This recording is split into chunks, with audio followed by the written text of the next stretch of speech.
Hello, everyone. I'm Citizen Spokesman Eylon Levy. It is July 30th, 2024. This is the live daily briefing of the Israeli Citizen Spokesperson's Office. We are live on Instagram, Twitter, YouTube, and on LinkedIn, and available afterwards wherever else you get your podcasts. Please stop submitting questions in the chat, like, and subscribe to help us reach a wider audience. It is day 298 of the October 7th war and the Hamas hostage crisis. All eyes are on Beirut. Flights cancelled, foreign citizens ordered to leave Lebanon, diplomats warning of Israel's response. Hezbollah murdered 12 Israeli children with an Iranian rocket. And as Israel's prime minister said, Israel will not and cannot let this pass. Our response will come, and it will be harsh. But that rocket was one of a barrage of 100, one of 6,500 rockets, missiles, and drones launched by Iran's terror army in Lebanon at the people of Israel. There is no overstating the tragedy of the Majdal Shams massacre. But those child victims join dozens in Israel who have been murdered since Hezbollah launched its war on October 8th in solidarity with Hamas's death squads. Tens of thousands of Israelis have fled their homes and are still displaced. Everyone in Israel lives under the threat of the 200,000 Hezbollah rockets aimed at their families. Israel and Hezbollah are on the brink of a potentially catastrophic escalation because the world has failed to stop Iran's proxy army in 10 months of constant attacks on Israel. Whatever happens next, it won't be the end if Hezbollah and Iran's other proxy armies continue their war on 7 fronts, which is exactly what Iran says they will do. Iran's new president, Masoud Pezeshkian, met with Hezbollah's number 2, as well as the head of Palestinian Islamic Jihad and the leadership of Hamas, all of whom took part in the October 7th massacre. He pledged that supporting these proxy armies is, and I quote, a legitimate duty and one of Iran's basic policies. Pezeshkian also threatened serious consequences if Israel acted to stop Hezbollah's attacks against its people. Iran wants to destroy Israel. October 7th was the opening shot of a regional war on 7 fronts led by a terrorist regime pursuing nuclear weapons. And on the way to destroying Israel, Iran will burn Gaza, burn Lebanon, burn Yemen, just as they did to Syria and Iraq. Iran's axis of terror will not stop unless it is stopped. The world needs to act now to contain Iran's aggression. Israel wants peace with Lebanon, but we're not going to allow it to export Iran's bloody war against us.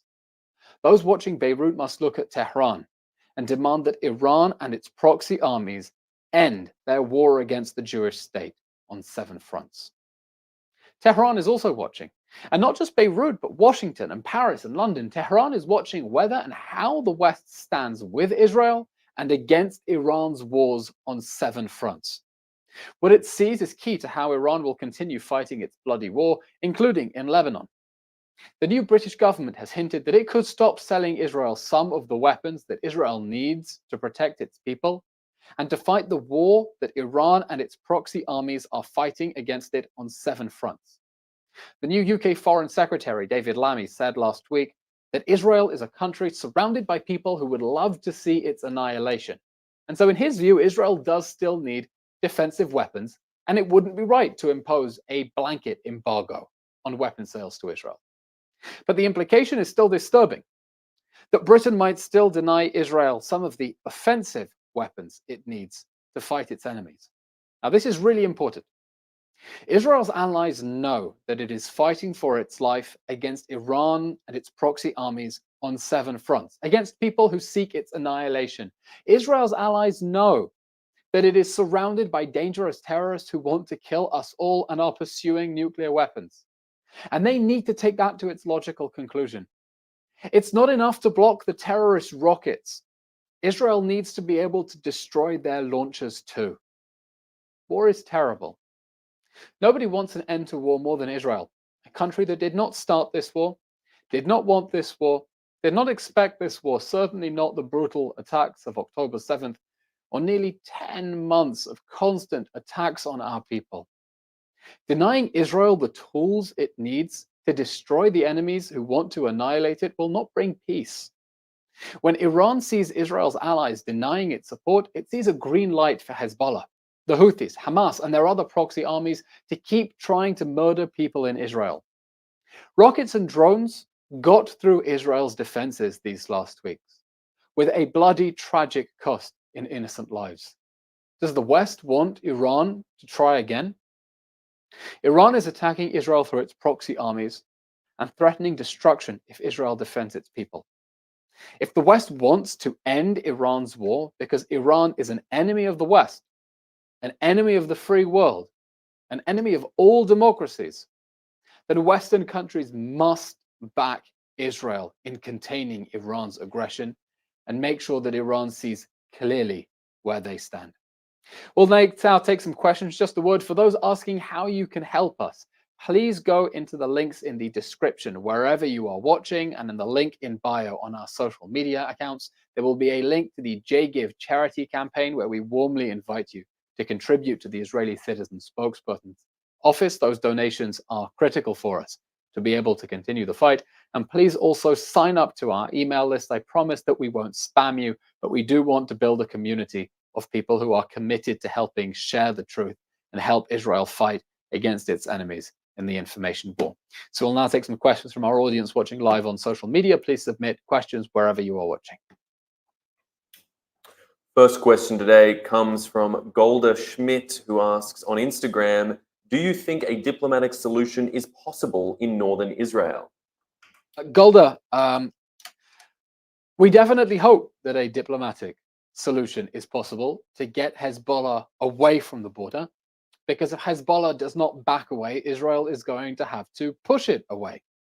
Israel wants to push Hezbollah away from the border to stop the constant rockets on northern Israel, but more importantly, so people can go home safely without fearing another October 7th style massacre and hostage-taking event, just like happened in Gaza on October 7th. Israel's citizens need to know that they can go to sleep safely in their beds and not wake up in Lebanon in their pajamas. And that's why Israel is demanding that Hezbollah be pushed away from the northern border, past the Litani River, where the United Nations has ordered Hezbollah to go. That's under Resolution 1701 that ended the 2006 war. That war ended with a promise that Hezbollah would back away from the border. And all Israel is asking for now is the implementation of a UN Security Council resolution. Now, this isn't going to happen if countries around the world continue to tell Israel to exercise restraint and not to retaliate after Hezbollah murdered 12 Israeli children. It will only happen if there is a serious threat of an Israeli military response, because that's creating pressure inside Lebanon, where the Lebanese people are going to Hezbollah and saying, what the hell do you think you're doing attacking Israel from southern Lebanon? Get away from the border. We don't want a war. So if there is any hope for a diplomatic resolution, it's going to be by putting more pressure on Hezbollah to back away from the border, because we don't want to see a war, but we need to get our people safely back to their homes. We need to end the war that Hezbollah declared against us on October 8th, one way or another. A question coming in from a number of our viewers effectively asking, is there any effort by the international community to sanction Lebanon for harboring Hezbollah? The short answer is no. And I'll tell you, it's been frankly quite frustrating to see the media coverage in recent days that seems to suggest that the rockets are falling out of the sky or coming from nowhere, instead of pointing the finger at Hezbollah and at the Lebanese state. I feel sorry for the Lebanese people because their country has been destroyed by Iran. Hezbollah has taken over Lebanon like a cancer. But Israel needs to hold the Lebanese state responsible for acts of aggression emanating from its soil. And we need allies around the world to demand that Lebanon order Hezbollah to retreat from the border and exercise sovereignty in areas within the Lebanese state, because those attacks will not be tolerated anymore. It's not enough to try to sanction Lebanon. It's a poor state that has itself been taken over by Hezbollah. We need tough sanctions on Iran. Hezbollah is an Iranian proxy army. It is funded by Iran. It is funded by sanctions relief on Iran that has allowed Iran to become the region's dominant power, even though that's exactly what supporters of the nuclear deal said would not happen if they sent more money to Iran. So we need world leaders to put more pressure on Iran, more sanctions on Iran to choke off the funding that they are giving to their terrorist armies, not only Hezbollah in Lebanon, also Hamas and Islamic Jihad in Gaza, the Houthis in Yemen, and the militias in Syria, Iraq, and the West Bank as well. Our next question comes from Adam D. Zucker on Instagram Live, who asks, what impact has the volunteerism from Jews in the diaspora had in Israel? Is it just to make us feel good, or has it had a real impact? Adam, that's a great question. The solidarity that Israel has experienced from Jews around the diaspora has made a critical difference, because this is a country whose economy has been upended by the war. Just think of all the agricultural workers from around the world who are no longer here, simply coming to Israel to pick avocados or lemons or peppers or potatoes or whatever it is, helps struggling farmers who do not have the manpower to man their fields keep their businesses afloat. So it's really important that people keep coming to Israel in solidarity missions. It's not just about making you feel good. It's also about helping people in Israel who need all the help they can get, whether it's the hostage families or farmers, or it can be something as simple as helping to babysit the children of a woman who now finds herself effectively a single mother because her husband has been in reserve duty for 10 months. And that's been putting some serious strain on their family life. And just coming and babysitting or taking the dog out for a walk can help them keep their family units together. And I've heard from so many people who have come to Israel on solidarity missions that they came to give strength and they leave feeling strengthened. And you know what? If all it does is give you more motivation to keep fighting the good fight for Israel and to keep fighting for the hostages and telling people about what is happening here in Israel and how it is under attack by Iran and its proxy armies on 7 fronts, then it will be absolutely worth it. And I strongly encourage everyone who can come to visit, come visit now. Our next question comes in from Instagram from Call Me Kimmy, who asks, can you talk about Turkey and NATO? Hello, Kimmy, or Call Me Kimmy. Turkey is a member of NATO. NATO is an international alliance based on the concept of collective security. What that means is that the countries promise to protect each other. If one of them comes under attack, it will be regarded as an attack on all of them, and in theory, they should all come to each other's defense. Turkey is the biggest army in NATO after the United States, but it is a deeply problematic country. Just yesterday, Turkey's President Erdogan threatened Israel with an invasion, no less. That's after his country's own rogue military intervention in Libya and its invasion of northern Syria, which has displaced hundreds of thousands of people and caused immense destruction there. Israel's foreign minister has demanded that Turkey be kicked out of NATO, that it is unacceptable for the United States and France and Britain and other Western countries to be in a collective security pact together with a country that is threatening Israel with an invasion. And it's important to understand that Turkey is a deeply problematic actor that is not strengthening regional security in the region, but is instead actively hosting Hamas's leaders, treating wounded Hamas fighters in its hospitals, and now threatening to join the war that Iran and its proxy armies are waging against Israel on 7 fronts. And outrageous statements like this by Turkey's leader cannot go unanswered by the international community, or his threats will only escalate. And the more countries he threatens to attack, the weaker NATO will be. The more Turkey's president goes rogue, the weaker the Western security alliance is that is supposed to keep Europe and the United States safe from their common enemies.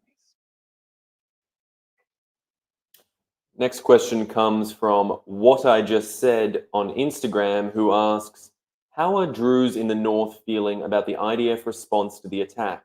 Are they satisfied or still threaten to take matters into their own hands? The Druze in the north are rightly furious that 12 children were murdered by an Iranian rocket fired by Iran's proxy army in Lebanon. But Israel's response has not yet come. There has been a back and forth. There have been sirens in the north. Israel has attacked certain Hezbollah targets in Lebanon, but this event is not over. After a drone managed to enter Tel Aviv from Yemen and killed one of my neighbors in Tel Aviv, Israel sent warplanes all the way to Yemen and bombed the port of Hodeidah, where the Houthis had terrorist infrastructure. Israel is now vowing that there will be a serious response to Hezbollah, but that has not come yet. And as we said in today's briefing, other countries are already warning citizens to leave Lebanon, and flights have been cancelled because of the expectation that Israel will need to retaliate in a significant manner in order to send a very clear message to Hezbollah that no one gets to murder Israeli children and get away with it. And last question for today comes from Jared Ha on Instagram, who asks, how do you explain the headlines about rockets falling out of the sky from the direction of Lebanon without pointing at Hezbollah? Jared, that's an excellent question. It really is an excellent question, why media outlets around the world can't point the finger firmly at Hezbollah. And I think it has to do with the fact that many governments around the world aren't pointing the finger clearly at Hezbollah. You know, the British Foreign Secretary was right to say that Israel is surrounded by enemies that want its annihilation. Name them. Go tell your governments, go tell your leaders that they need to name and shame Iran and Hezbollah and not be afraid of confronting them and saying, you must stop your aggression against Israel because you are dragging the Middle East into a war.